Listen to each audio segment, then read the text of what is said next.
آج یہود و نصارہ اس حربے کے اندر کامیاب ہو چکے ہیں. آج کا مسلمان بھیک کی زندگی کا عادی ہو چکا ہے. وہ سمجھتا ہے کہ اس کو جینے کا موقع دیا جا رہا ہے, جی رہا ہے. بس یہ ان لوگوں کا احسان ہے کہ ہمارے گھر نہیں جلا رہے ہیں.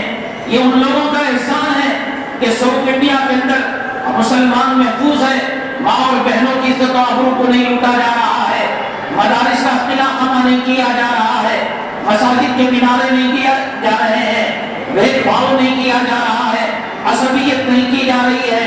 بس نوالوں کے ان ٹکڑوں پر, بھیک کے ان ٹکڑوں پر آج کا مسلمان جینے کا عادی ہو چکا ہے. آج کے مسلمان کو اتنے تانے دیے گئے, اتنی گالیاں دی گئی, اتنا ستایا گیا, اتنا آزمائش اور امتحان کے اندر رکھا گیا کہ خود یہ کشمکش کا شکار ہو گیا کہ آخر میں کیا ہونا چاہیے تھا. قرآن مسلمان کو کیا کہتا ہے, حدیث مسلمان کو کیا کہتی ہے, ایک مسلمان کا مقام کیا ہے, ایک مسلمان کا مرتبہ